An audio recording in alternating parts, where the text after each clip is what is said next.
Hello बच्चों, आप सभी फ्रेंड्स का देव क्लासेस में स्वागत है। आज हम आपको जो एलटी ग्रेड पीजीटी पेपर के बारे में बताने जा रहे हैं, जो इसमें आए हुए क्वेश्चन हैं आपके। इसमें सब्जेक्ट आज का हमारा जो चैप्टर रहेगा वो है साइटोलॉजी, यानी कोशिका विज्ञान के बारे में बताएंगे। बहुत ही कम समय में बहुत सारे क्वेश्चन करने का प्रयास करेंगे। जो आपके पेपर में आए हुए प्रश्न हैं उन्हीं के बारे में आज हम बात करेंगे। चलिए देखते हैं पहला प्रश्न क्या है। पहला प्रश्न हमारा पूछ रहा है यहाँ पे कि निम्नलिखित में कौन सा पादप कोशिका में अनुपस्थित होता है। यानी इनमें से जो ये सारे दिए गए हैं, cell wall, plastid, centrioles, large central vacuoles यानी बड़ी केंद्रीय रिक्तिका, इनमें से कौन सा अनुपस्थित होता है। सभी दोस्त जानते होंगे कि ज़्यादातर इसमें शेल वॉल पादप कोशिका में शेल वॉल भी पाई जाती है, प्लास्टिड भी पाया जाता है। और इसमें जो अनुपस्थित होता है, अनुपस्थित पूछ रहा है, तो ये होता है सेंट्रियोल। क्या अनुपस्थित होता है?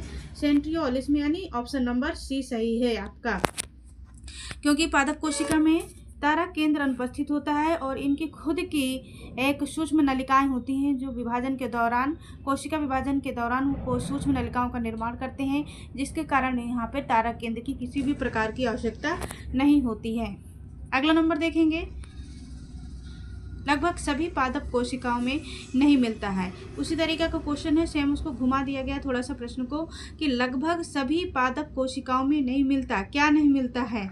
बड़ी केंद्रीय रश्मिधाना पाई जाती है, राइबोसोम पाए जाते हैं, 70S और 80S दोनों राइबोसोम पादप कोशिकाओं में पाए जाते हैं। लेकिन इसमें क्या नहीं पाया जाता है? वो है तारा केंद्र, जिसे सेंट्रियोल भी बोलते हैं। यहाँ पे आपका आंसर सही होगा ए नंबर।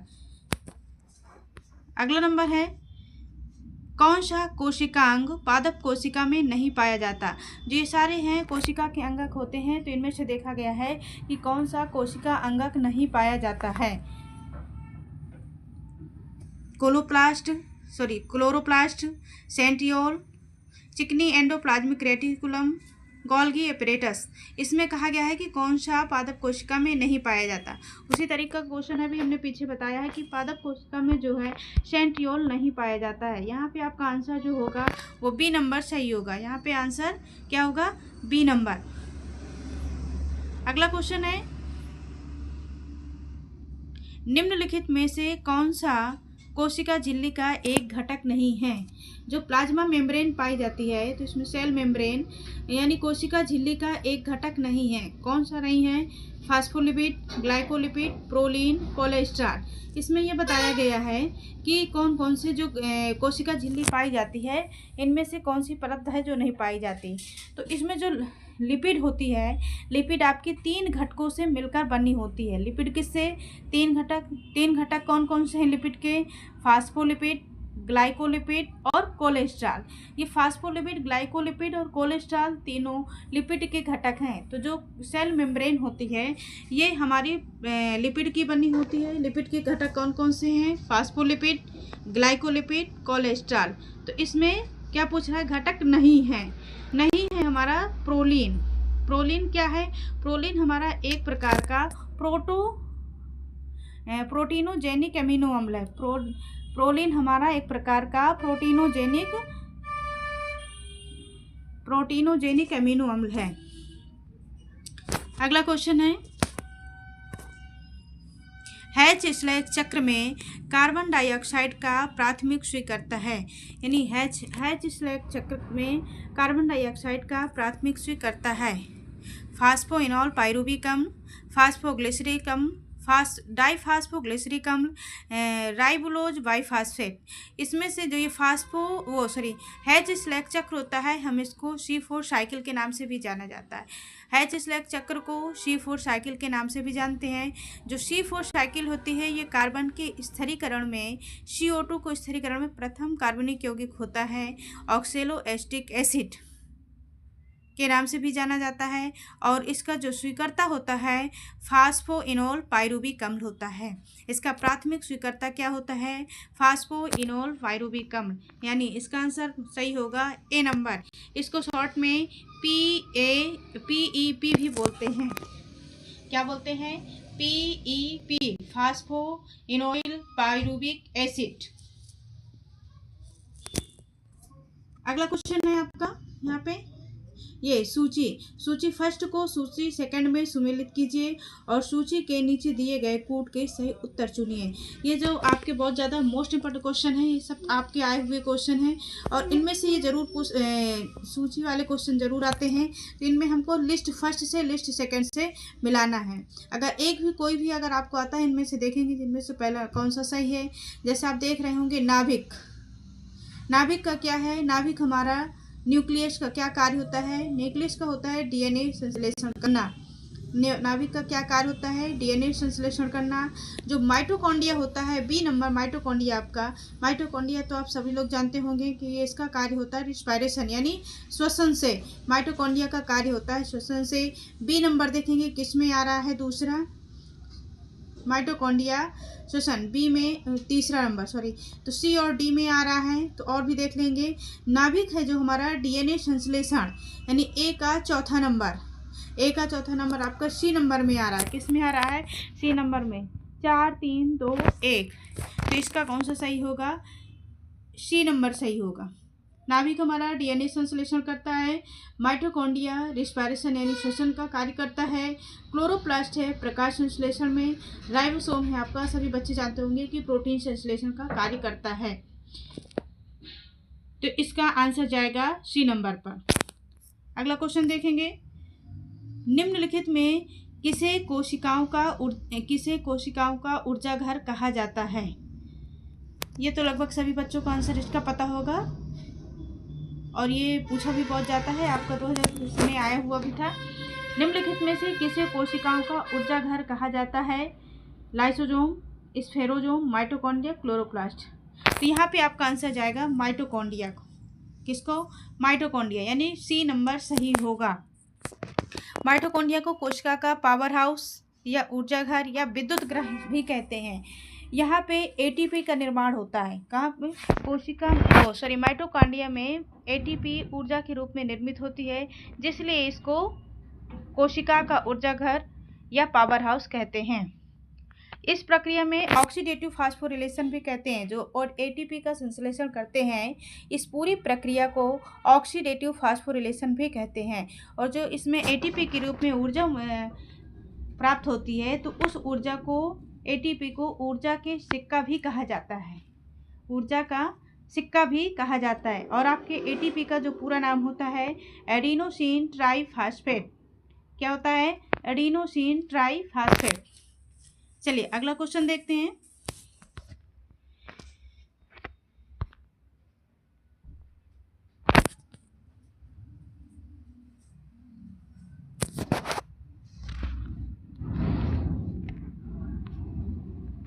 अगला है C4 पौधों की पत्तियों में मैलिक अम्ल का निर्माण किनकी कोशिकाओं में होता है। C4 पौधों की पत्तियों में मैलिक अम्ल का निर्माण किनकी कोशिकाओं में होता है। मध्यम पर्ण के यानी वीजोफिल, एपिडर्मिस, बंडल शीथ, फ्लोएम। मध्यम पर्ण, बाह्य त्वचा, मूलाच्छाद, फ्लोएम। C4 पौधे की पत्तियों में मैलिक अम्ल का निर्माण किस प्रकार के उसमें होता है। C4 साइकिल में मैलिक अम्ल, C4 पौधों की पत्तियों में मैलिक अम्ल का निर्माण मीजोफिल, यानी आपका आंसर होगा ए नंबर। किसमें होता है, मैलिक अम्ल मीजोफिल, ए नंबर आंसर होगा, मीजोफिल में होता है, पत्तियों के मीजोफिल में होता है। अगला क्वेश्चन देखेंगे। साइटोक्रोम पाए जाते हैं, यानी साइटोक्रोम किसमें पाए जाते हैं। सूत्रकणिका अवयव में, सूत्रकणिका क्रिस्टी में, लाइसोसोम में, सूत्रकणिका की बाहरी भित्ति में। Mitochondrial matrix, mitochondrial cristae, lysosome, mitochondrial outer wall, यानी माइटोकॉन्ड्रिया की बाहरी परत में। तो साइटोक्रोम कहाँ पाए जाते हैं। तो फ्रेंड्स साइटोक्रोम यहाँ पे आपका जो सूत्रकणिका क्रिस्टी, आंसर होगा आपका बी नंबर। क्या होगा, बी नंबर। सूत्रकणिका क्रिस्टी में पाए जाते हैं। माइटोकॉन्ड्रिया क्रिस्टी में साइटोक्रोम पाए जाते हैं। यहाँ पे साइटोक्रोम में हीमोप्रोटीन भी होता है। कौन सा प्रोटीन होता है, हीमोप्रोटीन, जिनमें हिम समूह होता है और मुख्य रूप से इलेक्ट्रॉन ट्रांसपोर्ट के माध्यम से एटीपी उत्पादन के लिए जिम्मेदार होते हैं। जो साइटोक्रोम को शुरू में 1884 में मैकमून द्वारा श्वसन वर्णक के रूप में वर्णित किया गया था। इसने मैकमून ने श्वसन वर्णक के रूप में साइटोक्रोम को वर्णित किया था। अगला क्वेश्चन देखेंगे, कोशिका भित्ति रहित कोशिका कहलाती है। कोशिका भित्ति रहित कोशिका कहलाती है, यानी कोशिका भित्ति रहित कोशिका कौन सी कहलाती है? Cytoplast, chromoplast, protoplast, chloroplast. Cytoplast, chromoplast, protoplast, chloroplast. बताइए कौन सा आंसर इसका सही होगा? इसका आंसर है सी नंबर, प्रोटोप्लास्ट। यानी प्रोटोप्लास्ट जो है कोशिका भित्ति रहित कोशिका कहलाती है। प्रोटोप्लास्ट या प्रोटोप्लाज्म भी बोलते हैं इसे। प्रोटोप्लाज्म की खोज सर्वप्रथम किसने की थी? डुजार्डिन नामक वैज्ञानिक ने। डुजार्डिन नामक वैज्ञानिक ने 1835 में की थी। यह एक स्वच्छ रंगहीन चिपचिपा द्रव होता है और यह लचीला कणिका में भी दिखाई देता है। जो कोशिका भित्ति, इसमें कोशिका भित्ति नहीं पाई जाती है और बाहरी उत्तेजनाओं से अनुक्रिया नहीं करता है। और जो आपका क्लोरोप्लास्ट है ये एक हरे रंग का लवक होता है। क्लोरोप्लास्ट क्या है? हरे रंग का लवक है। और क्रोमोप्लास्ट है ये लवक हरे रंग को छोड़कर अन्य सभी में लाल, पीला, नारंगी रंग के लिए उत्तरदायी होता है। जो आपका साइटोप्लास्ट है, साइटोप्लास्ट जीव द्रव्य का वह भाग होता है जो केंद्रक के चारों ओर से घेरे रहता है। प्रोटोप्लास्ट कोशिका झिल्ली के कोशिका द्रव्य से कोशिकांग एवं केंद्रक आते हैं। अगला क्वेश्चन देखेंगे,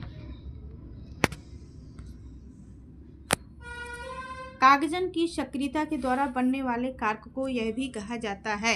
यानी जो कागजन की सक्रियता के द्वारा बनने वाले कारक को क्या कहा जाता है? छाल, फेलम, फेलोडर्म उपयुक्त में से कोई नहीं। वार्क, phloem, phellem, phelloderm, none of above. तो यहाँ पे देखेंगे किसको कहा जाता है? इसका राइट आंसर होगा बी नंबर, यानी फेलम। कागजन की सक्रियता द्वारा बनने वाले कारक को फेलम कहते हैं। क्या कहते हैं? फेलम। इसमें द्वितीयक वृद्धि के दौरान द्विबीजपत्री के तने पर प्रत्यास्था बने विभाज्योतक के एक रिंग को फेलोजन या कारक कैम्बियम कहा जाता है। फैलम छाल की बाहरी ऊतक की मृत कोशिकाओं की सुरक्षात्मक परत होती है। जो ये फैलम होता है ये छाल से बना हुआ बाहरी परत की एक मृत कोशिकाओं की सुरक्षात्मक परत होती है जो कोशिका की सुरक्षा प्रदान करती है। तो इसका आंसर होगा बी नंबर।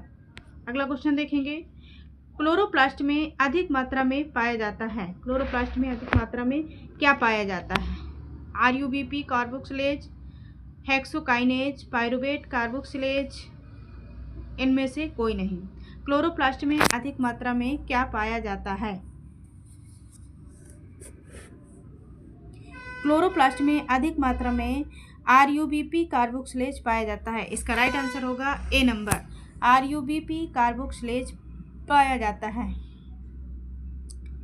RUBP क्लोरोप्लास्ट के चयापचय केंद्र से मौजूद होता है जहाँ पे CO2 का निर्धारण होता है और न्यूक्लिक एसिड, शर्करा, स्टार्च, फैटी एसिड, कुछ प्रोटीन संश्लेषण भी पाए जाते हैं इसमें। इसका राइट आंसर होगा ए नंबर।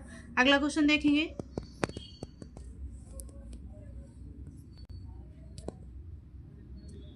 जीवद्रव्यीय तंतु को दो विपरीत सिरों पर स्थित अंतर्द्रव्यीय जालिका की दो सिस्टर्नी को जोड़ने वाली नलिकाओं को कहते हैं।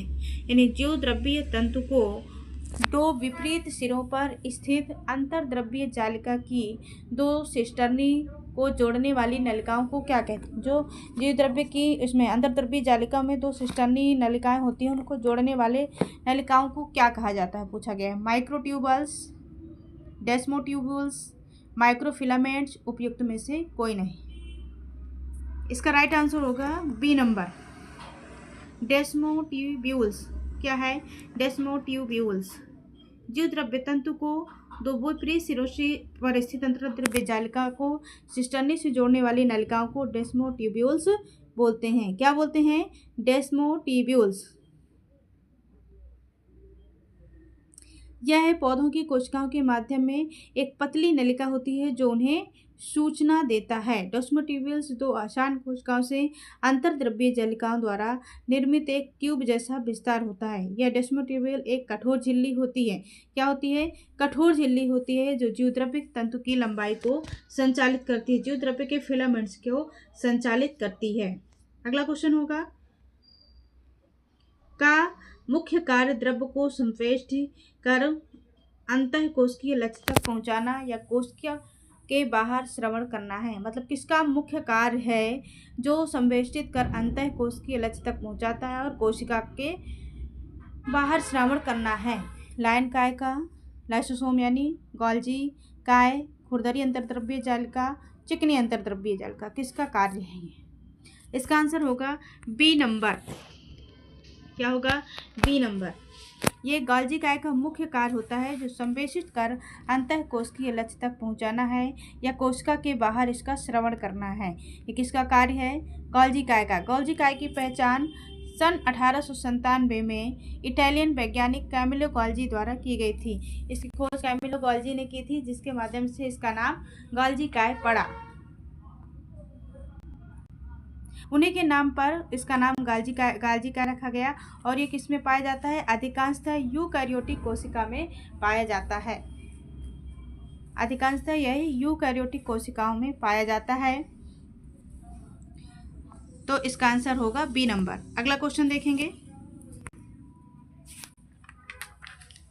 पौधों में केंद्रक विहीन कोशिका का उदाहरण है। पौधों में केंद्रक विहीन कोशिका का एक उदाहरण है।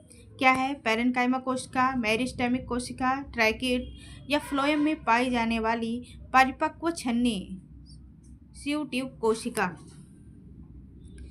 तो पौधों में केंद्रक विहीन कोशिका का एक उदाहरण क्या है? इसका आंसर होगा डी नंबर। क्या होगा? डी नंबर, यानी फ्लोएम में पाई जाने वाली परिपक्व छन्नी सीव ट्यूब कोशिका। पौधों में जो केंद्रक विहीन कोशिका होती है वो फ्लोएम में पाई जाने वाली परिपक्व छन्नी ट्यूब होती है और ये छन्नी ट्यूब फ्लोएम की एक लंबी जीवित कोशिका होती है। क्या होती है? एक लंबी जीवित कोशिका होती है जो पत्तियों से फलों और जड़ों तक भोजन के संचालन या परिवहन में मदद करती है। क्या करती है? पत्तियों से फलों और जड़ों तक भोजन के संचालन का परिवहन में मदद करती है। इन कोशिका का केंद्रक खंडित होता है और परिपक्वता पर लुप्त हो जाता है। अगला क्वेश्चन देखेंगे। अगला क्वेश्चन है हमारा, सूची फर्स्ट से सूची सेकंड को मिलाना है। सूची फर्स्ट को सूची सेकंड से मिलाना है। वैज्ञानिक है और उनकी खोज है, यानी जेनसन ने किसकी खोज की थी? कोशिका सिद्धांत की। हुक कोशिका, ब्राउन सूक्ष्मदर्शी, स्लाइडेन एवं स्वान कोशिका केंद्र। इसमें से हमें सही सुमेलित करना है। देखेंगे किसका आंसर क्या है। इनमें से एक भी कोई पता होगा, सभी को पता है। कोशिका सिद्धांत जो है आपका स्लाइडेन एवं स्वान ने दिया था। डी नंबर का है आपका ए नंबर। स्लाइडेन और स्वान ने क्या दिया था? कोशिका सिद्धांत। तो डी का है हमारा एक नंबर। क्या है? एक नंबर। डी का एक नंबर देखेंगे किस में दिया हुआ है? डी का एक नंबर डी नंबर में ही दिया हुआ है। किस में दिया है? डी नंबर, यानी इसका राइट आंसर हो जाएगा डी। क्या होगा? कोई एक भी आपको जानकारी इसके बारे में ट्रिक मिला लें। स्लाइडेन और स्वान ने कोशिका सिद्धांत दिया था। जो ब्राउन थे, ब्राउन ने कोशिका की खोज की। ब्राउन ने किसकी की? कोशिका केंद्रक की। कोशिका केंद्रक की। और हुक है कोशिका मृत। हुक ने किसकी की? कोशिका मृत। और जेनसन है संयुक्त सूक्ष्मदर्शी की। जेनसन ने क्या की? संयुक्त सूक्ष्मदर्शी की। तो इसका आंसर जाएगा डी नंबर पर। अगला क्वेश्चन है, कृषि पीड़क का जैविक नियंत्रण रासायनिक नियंत्रण की अपेक्षा है। कृषि पीड़क का जैविक नियंत्रण रासायनिक नियंत्रण की अपेक्षा क्या है? बहुत खर्चीला है, विषैला है, स्वनियंत्रित है, प्रदूषित है। इनमें से क्या है? बताएंगे सभी बच्चे, इनमें से क्या है? और सभी बच्चे वीडियो को लाइक ज़रूर करें, शेयर करें, ताकि कम समय में सभी को यह वीडियो उपलब्ध हो सके। जितने भी क्वेश्चन है सभी आपके पेपर में आए हुए क्वेश्चन हैं और मोस्ट इम्पॉर्टेंट क्वेश्चन है, इसीलिए सभी अपने दोस्तों को लाइक करें, वो शेयर करें और लाइक करें। चलिए देखते हैं इसका क्या है। कृषि पीड़ा की जैविक नियंत्रण रासायनिक नियंत्रण की अपेक्षा है। क्या है इसका राइट आंसर होगा सी नंबर, स्वनियंत्रित। क्या है, कृषि पीड़क जैविक नियंत्रण की रासायनिक नियंत्रण की अपेक्षा स्वनियंत्रित है, यानी स्वनियंत्रित है। जैविक नियंत्रण पीड़क को नियंत्रित करने वाली विधि जिसमें कीटों, फफूंदियों, खरपतवार आदि को प्राकृतिक शत्रुओं का प्रयोग किया जाता है। इनमें से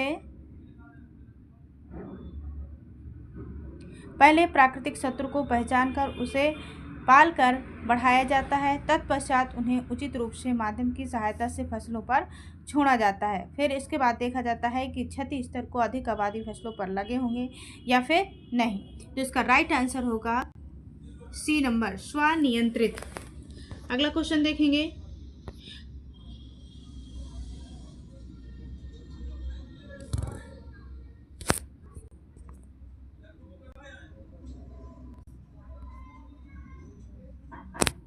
अगला क्वेश्चन है, एपोप्लास्ट सिम्पप्लास्ट की संकल्पना की थी।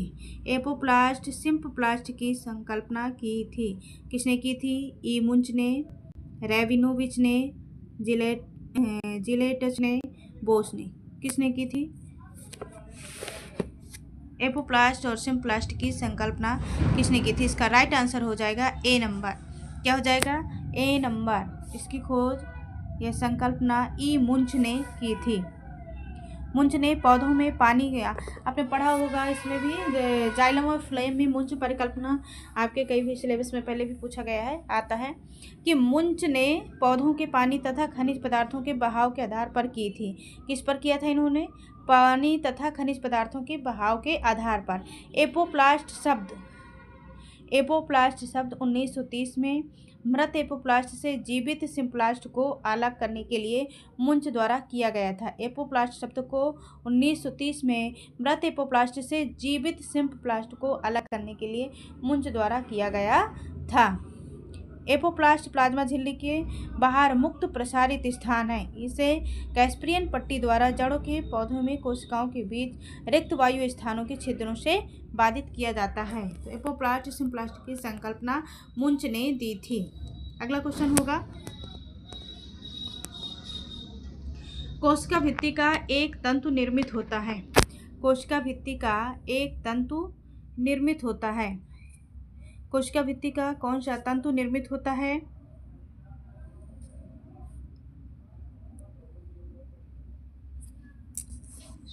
बीस सूक्ष्म तंतुओं से, 100 सूक्ष्म तंतुओं से, 250 सूक्ष्म तंतुओं से, 50 सूक्ष्म तंतुओं से। देखिए कोशिका भित्ति का तंतु निर्मित होता है, इसका राइट आंसर होगा सी नंबर, यानी 250 सूक्ष्म तंतुओं से। माइक्रोफाइब्रिल से 250 250 सूक्ष्म तंतुओं से निर्मित होता है। कोशिका भित्ति का एक तंतु किससे? 250 सूक्ष्म तंतुओं से निर्मित होता है। सूक्ष्म तंतु बहुत ही पतली तंतु जैसी संरचना होती है, जो किसकी बनी होती है? ग्लाइकोप्रोटीन और सेलुलोज से बनी होती है। यह किसकी बनी होती है? ग्लाइकोप्रोटीन और सेलुलोज की बनी होती है। सेलुलोज एक माइक्रोफाइब्रिल्स प्राथमिक कोशिका भित्ति में मौजूद होते हैं। पानी के अवशोषण पर सेल की मात्रा बढ़ जाती है और मौजूदा माइक्रोफाइब्रिल्स अलग हो जाते हैं। इसका राइट आंसर होगा सी नंबर, 250 सूक्ष्म तंतुओं से निर्मित होता है। अगला क्वेश्चन है, तरल मोज़ेक मॉडल किसके द्वारा प्रस्तुत किया गया था? तरल मोज़ेक मॉडल किसके द्वारा प्रस्तुत किया गया था? बीडल और टॉटम, रॉबर्ट ब्राउन, वाटसन और क्रिक, सिंगर और निकोलसन। तरल और मोज़ेक मॉडल का किसने दिया था? इसका राइट आंसर हो जाएगा डी नंबर, सिंगर और निकोलसन। तरल और मोज़ेक मॉडल का आपको पता होगा कि प्लाज्मा मेम्ब्रेन के बारे में सिद्धांत दिया गया था। ये जो सिद्धांत है तरल और मोज़ेक मॉडल का, ये सिंगर और निकोलसन ने 1972 में, कब? 1972 में दिया था। इस मॉडल के अनुसार प्लाज्मा मेम्ब्रेन में केंद्र में द्विआण्विक लिपिड परत और होती है, कितनी होती है, द्विआण्विक लिपिड की परत बनी होती है, बाहरी तरफ प्रोटीन की परत होती है और इस मॉडल के अनुसार लिपिड के अर्धद्रव की प्रकृति समग्र बाइलेयर की भीतरी प्रोटीन की पार्ट संचालन में सक्षम बनाती है। इसके अनुसार पर ये मॉडल प्लाज्मा मेम्ब्रेन की परत के बारे में बताया गया था। अगला क्वेश्चन देखेंगे, सेल ऑर्गेनेल सेंट्रियोल का प्रमुख घटक है। सेल ऑर्गेनेल सेंट्रियोल का प्रमुख घटक क्या है? Actin, myosin, tubulin, intermediate filament. इसका राइट आंसर हो जाएगा C number, tubulin. Cell organelle centriole का जो मुख्य घटक होता है वो ट्यूबलिन होता है। ट्यूबलिन क्या है? ट्यूबलिन एक हमारा प्रोटीन होता है। ट्यूबलिन एक प्रोटीन है जो सूक्ष्म नलिकाओं से बनने वाली लंबी श्रृंखला तंतुओं में पॉलीमराइज कर सकता है। ट्यूबलिन क्या है? ट्यूबलिन एक प्रोटीन का घटक होता है जो सेल ऑर्गेनेल सेंट्रियोल का प्रमुख घटक माना जाता है। अगला क्वेश्चन देखेंगे, कोशिका चक्र में सेंट्रियोल्स में प्रतिकृति होती है। कोशिका चक्र में सेंट्रियोल्स में प्रतिकृति किसकी होती है? G1 phase, S phase, G2 phase और M फेज। इसका राइट आंसर होगा S फेज, बी नंबर सही। इसका कौन सा राइट होगा? बी नंबर राइट होगा, S फेज। यानी सेंट्रियोल यानी तारक केंद्र से बोलते हैं। सेंट्रियोल की कोशिका चक्र के एस फेज में प्रतिकृति रेप्लिकेशन करता है। एस अवस्था जीवन के बाद आती है। एस अवस्था किसके बाद आती है? जीवन अवस्था के बाद एस अवस्था आती है और सभी चक्र का लगभग 35 से 45% हिस्सा होता है। ये क्या होता है? 35 से 45% होता है। एस फेज में डीएनए का वास्तविक संश्लेषण या प्रतिकृति या रेप्लिकेशन होता है। यहाँ पे क्या होता है? डीएनए का वास्तविक रेप्लिकेशन होता है। अगला क्वेश्चन देखेंगे, निम्नलिखित में से किस अवस्था में डीएनए का निर्माण होता है?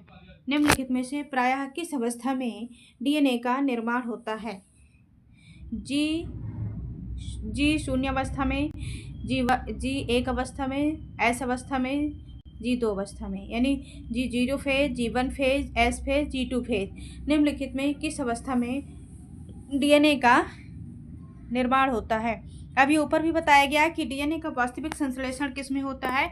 एस फेज में होता है। अभी हमने आपने पूछा था इसका आंसर क्या होगा? C number. तो डीएनए का जो निर्माण होता है वो किस में होता है? एस फेज में होता है। अगला क्वेश्चन देखेंगे, यूकैरियोटिक कोशिका चक्र में न्यूक्लियर डीएनए संश्लेषण के दौरान होता है। यूकैरियोटिक कोशिका चक्र में न्यूक्लियर डीएनए के दौरान कौन सी संश्लेषण के दौरान होता है? M phase, S phase, G1 phase और G2 फेज। अभी भी ऊपर ये बताया है डीएनए का संश्लेषण, किसी भी प्रकार से क्वेश्चन पूछा जाए कि डीएनए का निर्माण किस अवस्था में होता है, डीएनए का संश्लेषण किस अवस्था में होता है, या कोशिका चक्र में सेंट्रियोल की प्रतिक्रिया डीएनए रेप्लिकेशन किस अवस्था में होता है, ये सारी अवस्थाएं एस फेज में होती हैं। किस फेज में? एस फेज में होती हैं। इसका राइट आंसर हो जाएगा बी नंबर। अगला क्वेश्चन देखेंगे, कोशिका चक्र किसके द्वारा नियंत्रित होता है? कोशिका चक्र किसके द्वारा नियंत्रित होता है? सीडीके साइक्लिन, ग्लाइकोकैलिक्स, सीएमपी, उपयुक्त में से कोई नहीं। क्या हो जाएगा? कोशिका चक्र किसके द्वारा नियंत्रित होता है? इसका राइट आंसर हो जाएगा ए नंबर, सीडीके साइक्लिन। क्या हो जाएगा? ए नंबर, सीडीके साइक्लिन के द्वारा नियंत्रित होता है। Cyclin dependent kinase sugar kinesis का एक परिवार है। Cyclin dependent kinase sugar kinesis का एक परिवार है जिसे पहली बार कोशिका चक्र को विनियमित करने में उनकी भूमिका के लिए खोजा गया था। वो सभी ज्ञात यूकैरियोट्स में उपस्थित होते हैं और ये सीडीकेएस कुछ प्रोटीन्स भी होते हैं। इसका राइट आंसर हो जाएगा ए नंबर। अगला क्वेश्चन है, निम्नलिखित में कौन सा होमोपॉलीसैकेराइड्स नहीं है? निम्नलिखित में से कौन सा होमोपॉलीसैकेराइड्स नहीं है? स्टार्च, काइटिन, पेक्टिन, हाइलोरोनिक अम्ल।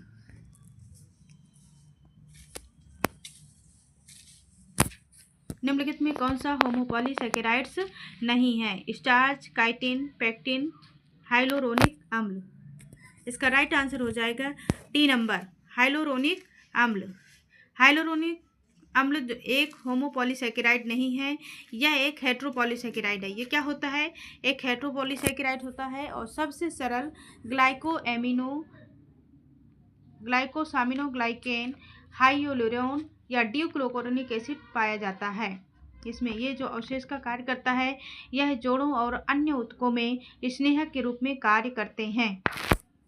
इसका राइट आंसर हो जाएगा डी नंबर। अगला क्वेश्चन देखेंगे, मध्य पटलिका किसकी बनी होती है? मिडिल एमलेस इज मेड अप ऑफ। मध्य पटलिका किसकी बनी होती है? Suberin, calcium pectate, cellulose, lignin. मध्य पटलिका किसकी बनी होती है? इसका राइट आंसर हो जाएगा बी नंबर, कैल्शियम पेक्टेट। किसकी बनी होती है? Calcium pectate. या मैग्नीशियम पेक्टेट्स की बनी होती है। यहाँ पे कैल्शियम पेक्टेट दिया गया है, अगर मैग्नीशियम पेक्टेट दिया होता तो मैग्नीशियम पेक्टेट भी सही होता है। मध्य पटलिका जो बनी होती है कैल्शियम पेक्टेट या मैग्नीशियम पेक्टेट से बनी होती है। यह प्राथमिक कोशिका भित्ति के बीच में उपस्थित होता है। किसके? प्राथमिक कोशिका भित्ति के बीच में। यह एमाफॉर्फस और आइसोट्रॉपिक है। क्या है? एमाफॉर्फस और आइसोट्रॉपिक है। अगला क्वेश्चन देखेंगे, वैक्यूल के चारों ओर उपस्थित कला कहलाती है। वैक्यूल के चारों ओर उपस्थित कला क्या कहलाती है?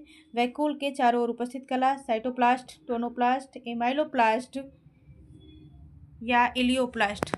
तो वैक्यूल के चारों ओर उपस्थित कला टोनोप्लास्ट कहलाती है। इसका राइट आंसर हो जाएगा बी नंबर। क्या हो जाएगा? B number, tonoplast. या इसी को रिक्तिका कला भी बोलते हैं। क्या बोलते हैं? रिक्तिका कला। रिक्तिका के अंदर एक तरल पदार्थ भरा होता है जिसे रिक्तिका रस कहते हैं। तो ये किसकी बनी होती है? टोनोप्लास्ट की। अगला क्वेश्चन देखेंगे, निम्नलिखित में से कौन कोशिका में सबसे अधिक संख्या में पाया जाता है? निम्नलिखित में से कौन कोशिका में सबसे अधिक संख्या में पाया जाता है? Chloroplast, nucleus, mitochondria, ribosome. कौन पाया जाता है? इनमें सबसे अधिक संख्या में पाया जाता है राइबोसोम। हमारा डी नंबर सही होगा। क्या होगा? D number. कोशिका में सबसे अधिक संख्या में राइबोसोम पाए जाते हैं। ये साइटोप्लाज्म में खुरदरी अंतर्द्रव्य जालिका पर स्वतंत्र रूप से पाए जाते हैं। और ये क्या करते हैं? राइबोसोम प्रोटीन के संश्लेषण में मदद करते हैं। राइबोसोम झिल्ली रहित अंग आरएनए का 60% कई प्रकार की प्रोटीन और 34% से बने होते हैं। आरएनए से 60% और 34% प्रोटीन का बना होता है। तो इसका राइट आंसर होगा हमारा डी नंबर। यानी सबसे अधिक मात्रा में क्या पाया जाता है?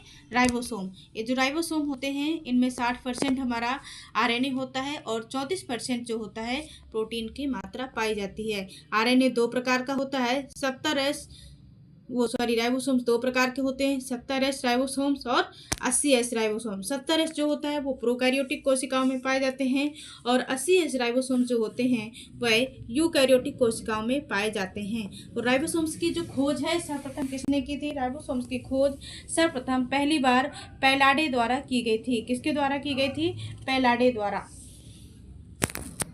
नोट कर लेंगे सभी बच्चे, सर्वप्रथम खोज किसने की थी? पैलाडे ने। अगला क्वेश्चन देखेंगे, निम्नलिखित में कौन सा कोशिकांग झिल्ली से बंधा नहीं है? यानी झिल्ली में बंधा नहीं है। निम्नलिखित में कौन सा कोशिकांग यानी कोशिका के अंग झिल्ली से बंधे नहीं है? Mitochondria, lysosome, spherosome, ribosome. इसका राइट आंसर होगा डी नंबर। राइबोसोम जो होते हैं वो कोशिका की झिल्ली के माध्यम से बंधे नहीं होते हैं। अगला क्वेश्चन देखेंगे, सेंट्रोमियर का मुख्य कार्य किसके साथ जुड़ा हुआ है? सेंट्रोमियर का मुख्य कार्य किसके द्वारा जुड़ा हुआ है? कोशिका परिवर्धन, न्यूक्लियोलस गठन, स्पिंडल गठन, साइटोकाइनेसिस। सेंट्रोमियर का मुख्य कार्य क्या होता है? सेंट्रोमियर का मुख्य कार्य होता है स्पिंडल गठन। राइट आंसर हो जाएगा सी नंबर। सेंट्रोमियर का मुख्य कार्य होता है कोशिका विभाजन के दौरान स्पिंडल का गठन करना। जो सेंट्रोमियर के काइनेटोकोर को संयोजन के लिए नींव प्रदान करना है। क्या प्रदान करना है? नींव प्रदान करना है। दो क्रोमेटिड एक नॉन स्टेनिंग क्षेत्र के माध्यम से जुड़ते हैं जिसे हम कहते हैं सेंट्रोमियर। क्या कहते हैं? सेंट्रोमियर। इसका राइट आंसर हो जाएगा सी नंबर। अगला क्वेश्चन देखेंगे, आत्मघाती थैली किसका दूसरा नाम है? आत्मघाती थैली, ये तो सभी बच्चों को पता होगा, माइटोकॉन्ड्रिया, राइबोसोम, लाइसोसोम, क्लोरोप्लास्ट। आत्मघाती थैली का इसका राइट आंसर हो जाएगा हमारा सी नंबर। लाइसोसोम को आत्मघाती थैली कहते हैं। लाइसोसोम को आत्मघाती थैली क्यों कहते हैं? लाइसोसोम को आत्मघाती थैली लाइसोसोम का दूसरा नाम होता है। लाइसोसोम जो है उसका दूसरा नाम क्या होता है? आत्मघाती थैली। लाइसोसोम की खोज डी ड्यूबे ने की थी सन 1974 में। इसकी खोज डी ड्यूबे ने की थी, जिसके लिए इन्हें नोबेल पुरस्कार भी दिया गया था। लाइसोसोम में 40 प्रकार के पाचक एंजाइम पाए जाते हैं। कितने प्रकार के? 40 प्रकार के पाचक एंजाइम पाए जाते हैं, जैसे protease, ribonuclease, deoxy ribonuclease, phosphate आदि। इस प्रकार के 40 प्रकार से इसमें पाचक एंजाइम पाए जाते हैं। लाइसोसोम के जब किसी कारण लाइसोसोम के एंजाइम बाहर निकलते हैं और सक्रिय होकर के विभिन्न पदार्थों को विघटन कर देते हैं और कोशिका भी विखंडित हो जाती है, तो इस कारण से कोशिका की लाइसोसोम की आत्मघाती थैलियाँ कहा जाता है, क्योंकि जब कोशिका क्या होती हैं, विखंडित हो जाती हैं, तब इस प्रकार से इसको आत्मघाती लाइसोसोम की थैली फट जाती है, जिसके कारण आत्मघाती थैलियाँ कहा जाता है। लाइसोसोम वो अंग होते हैं जिन्हों हाइड्रोलाइटिक एंजाइम होते हैं, जिनमें क्या होते हैं? हाइड्रोलाइटिक एंजाइम भी होते हैं। इसका राइट आंसर हो जाएगा सी नंबर। अगला क्वेश्चन देखेंगे, जल अपघटनी एंजाइम धारी कोशिकांग है। जल अपघटनी एंजाइम धारी कोशिकांग क्या है? Lysosome, microsome, ribosome, mesosome. इसका भी आंसर हो जाएगा ए नंबर, लाइसोसोम। जल अपघटनी एंजाइम धारी कोशिकांग क्या है? लाइसोसोम। लाइसोसोम के बारे में भी हमने ऊपर पूरा वर्णन बता दिया है। अगला क्वेश्चन देखेंगे, क्या है, निम्नलिखित में कौन सा अंग मुख्य रूप से हाइड्रोलाइटिक एंजाइमों को संग्रहित करता है? कौन सा अंग मुख्य रूप से हाइड्रोलाइटिक एंजाइमों को संग्रहित करता है? अभी हमने पीछे बताया भी है कि लाइसोसोम को हाइड्रोलाइटिक एंजाइम भी कहा जाता है। क्या कहते हैं? हाइड्रोलाइटिक एंजाइम होते हैं। लाइसोसोम जो अंग होते हैं, इनमें हाइड्रोलाइटिक एंजाइम पाए जाते हैं, तो इसका राइट आंसर हो जाएगा ए नंबर, लाइसोसोम। क्या हो जाएगा? लाइसोसोम। अगला क्वेश्चन देखेंगे, निम्नलिखित में से कौन सा एंजाइम विशिष्ट रूप से लाइसोसोम में पाए जाते हैं? Transferase, ligase, acid hydrolase, protease. बताएंगे सभी बच्चे इसमें कौन सा एंजाइम पाया जाता है? अभी हमने बताया ऊपर कि इसमें कौन से एंजाइम पाए जाते हैं, लाइसोसोम में कौन से एंजाइम पाए जाते हैं। इसका राइट आंसर क्या होगा?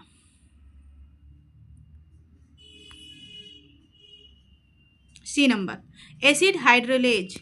हमने बताया था हाइड्रोलाइटिक एंजाइम या एसिड हाइड्रोलेज भी इसी को बोलते हैं। इसमें कौन से एंजाइम पाए जाते हैं?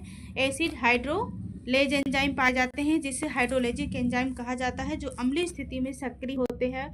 और लाइसोसोम में हाइड्रोलाइटिक एंजाइम को विस्तृत वर्णन दिया गया है। हाइड्रोलाइटिक एंजाइमों का उपयोग न्यूक्लिक एसिड जैसे माइक्रोमोलेक्यूल्स को तोड़ती हैं। माइक्रोमोलेक्यूल्स को क्या करती हैं? ये तोड़ती हैं। अगला क्वेश्चन है, विकास के लिए जर्मप्लाज्म की निरंतरता का सिद्धांत किसके द्वारा प्रस्तावित किया गया था? विकास के लिए जर्मप्लाज्म की निरंतरता का सिद्धांत किसके द्वारा प्रस्तावित किया था? डार्विन के द्वारा, लेमार्क, मिलर, वीजमैन। विकास के लिए जर्मप्लाज्म की निरंतरता का सिद्धांत किसके द्वारा प्रस्तावित किया गया था? वीजमैन के द्वारा। किसके द्वारा? वीजमैन के द्वारा। इसका राइट आंसर हो जाएगा आपका डी नंबर, वीजमैन के द्वारा जर्मप्लाज्म सिद्धांत अगस्त वीजमैन 1834 से 1914 द्वारा दिया गया था। इस सिद्धांत में उन्होंने जर्मप्लाज्म, जो शरीर की अन्य सभी कोशिकाओं से स्वतंत्र हैं, जर्म कोशिकाओं का आवश्यक तत्व, और यह वंशानुगत सामग्री होती है जो एक पीढ़ी से दूसरी पीढ़ी में स्थानांतरित होती रहती है। इस सिद्धांत की खोज उन्होंने जर्मप्लाज्म को सैद्धांतिक बनाए रखने के लिए वीजमैन ने दी थी। इसका राइट आंसर हो जाएगा डी नंबर। आज के